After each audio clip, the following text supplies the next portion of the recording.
Okay, well, thought I had a school of lake trout here, but you know, the rock bass just had to be really aggressive. That's so dumb. You get all excited and then it's just rock bass. Anyways, welcome to this episode here. I'm at my cottage ice fishing for lake trout. Might have seen a couple on the graph, but I've only caught one fish so far and it was a rock bass. So I'm hoping this evening, because right now it's sort of middle of the day, I'm hoping this evening and in the morning and the other evening and morning that I have, I can get on to some good lake trout.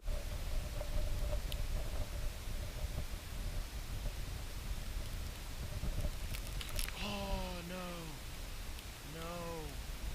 no, I felt him.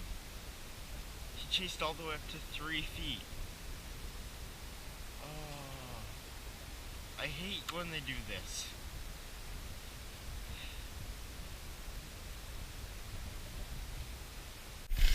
Alright, finally. I wasn't recording, I didn't even mark this fish, but finally, first little laker of the day just came out of nowhere and destroyed this little Berkeley power bait. Forget what it's called, but it's sort of like a gulp minnow, except for instead of a forked tail, it's more just a twitch tail. So I just have him in this bucket here for a minute because he was hooked pretty badly. So I'm just gonna make sure he's okay, and then in a minute or so, I'm gonna release him. We're gonna get him back, and it looks like there's more down there. Well, he really wants to go. And there he goes, perfect. And I think there might be more down there. So we'll see. I'm only fishing in 16.5 feet here. Everybody fishes lake trout pretty much in 40 or more feet, I find. But, and I've tried that too, and I've caught them. Just in this lake, for some reason, the bait fish seem to be more shallow, so the fish are shallower too. Tiniest lake trout I've ever seen. There seems to be a lot of small ones. My dad just got a smaller one over there, and they're really small. I don't know where the big ones are, but it's really windy and snowy and the weather isn't very nice. But yeah, again, just on the Berkeley twitchtail minnow, or whatever it's called. So let's get this guy back. And there he goes. Yeah.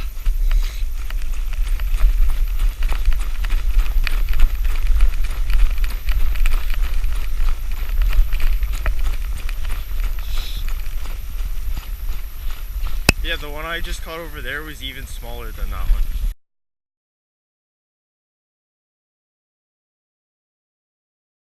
That's good though, you're biting. Okay, I don't know what's going on here, but all of a sudden there's small lake trout everywhere, like really small. I'm guessing these guys are about a year old. Lake trout grow really slowly, but I'm just saying that because the yearling lake trout that they stock are about this size. Oh, the small ones are really hard to hold on to. Anyways, there's another little lake trout for you.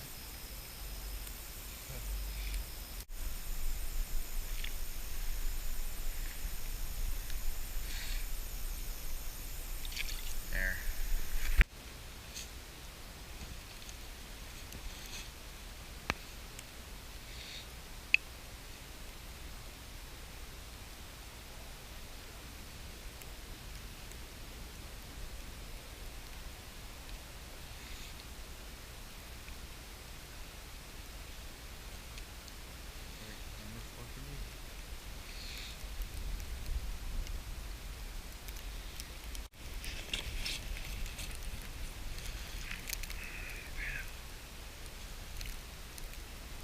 He did that time.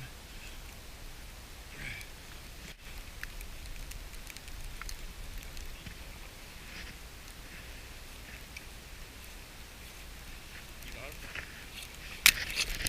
Yeah.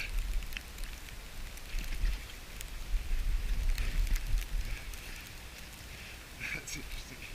Yeah. They seem to like that just as much or even more than the one. Yeah. You can use one of those if you want. I'll try it for a bit, yeah. I'll get you another one.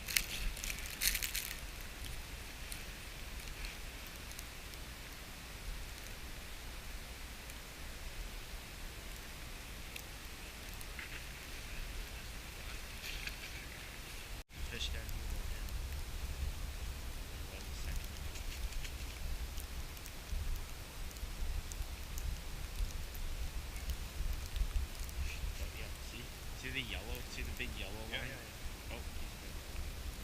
Nope. Yesterday I was doing this with a fish for 10 minutes. And then he finally bit and I missed him. Stop. Oh, he popped off. Oh, man. Oh. Did he feel better? He felt a little better, yeah.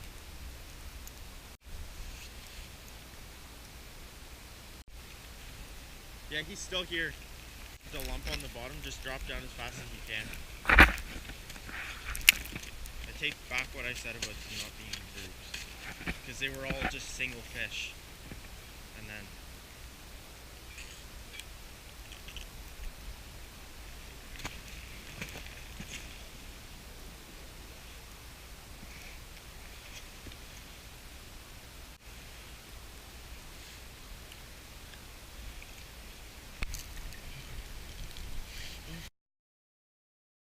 No, I just lost him. No, I lost him. He bit. I don't think he was massive, but still.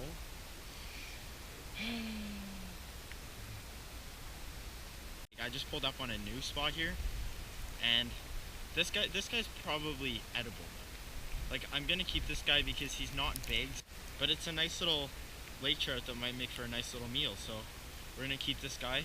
Caught him in 30 feet of water on, again, the Berkeley Powerbait Twitchtail minnow. So I made this fish here a live well. All I did was I drilled 6 holes in the ice about halfway through, so about 9 inches or so. And I just drilled another hole about 2 feet away from it, and then I plunged the water out into the live well. And for now, the fish is fresh and happy until we eat him. So I'm just going to give you guys a little midday update here. It's about 1 o'clock, and I've caught a total of 8 lake trout now for this trip. They're all around this size, except for I caught one that was like 17 inches.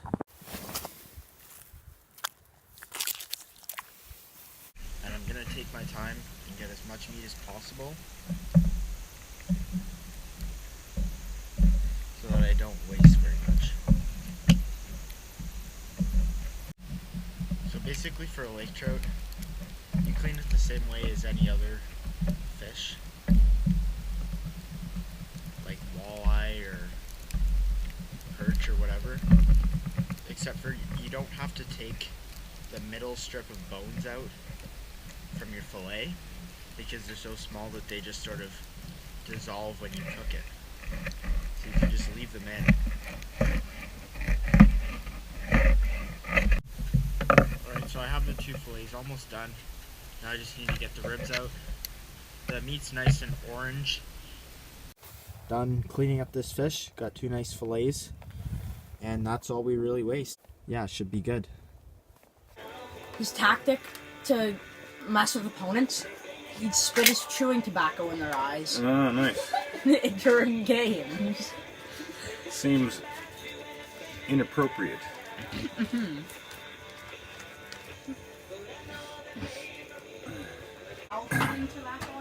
I think they do. Lots of places.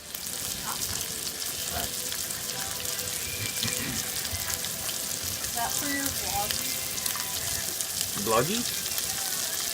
On your cooking video? It goes like this, and then you pull the trigger to the exact. There'd be a nasty explosion. You haven't seen any of these names really in the modern day. Frank Nyberg, King Clancy, Cy Demi, George Boucher, Clint Benedict.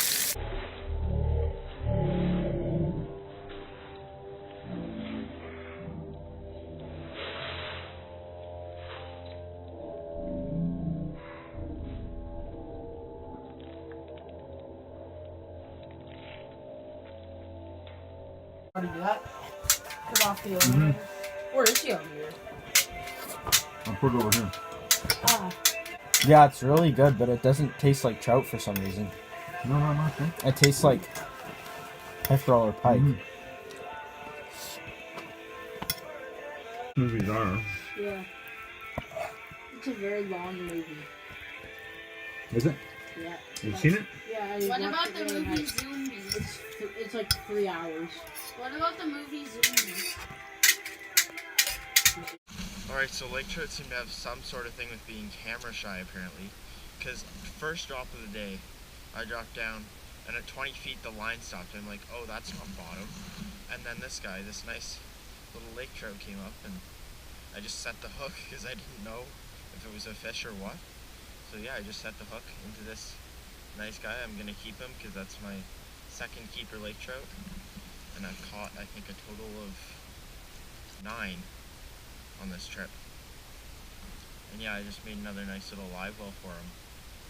So overall, it was a great couple days at the cottage. We ended up catching a total of 13 lake trout. I caught 9 myself, and so I started off using this Berkeley Lightning ice rod, which I switched from because it was really stiff, which wasn't allowing the fish to really get the bait in their mouth before they felt weight, so they let go. And so I switched to this medium light Shakespeare Ugly Stick GX2 combo, just because it has a really, really soft tip. So what happens is the fish just grabs onto the tail, and then they can actually get the bait in their mouth before they feel that backbone of the rod. So then I just set the hook into the fish, and they have the bait in their mouth, so they're not really going to come off as easily as they would on the other rod. And so for bait, I just had a 3-inch Berkeley Power Bait Twitch Tail minnow rigged on a jig head. I started off using a white jig head, now I have a black jig head. Doesn't really matter what color jig head you use, as long as you have a white minnow. Here's the package just to give you guys a look.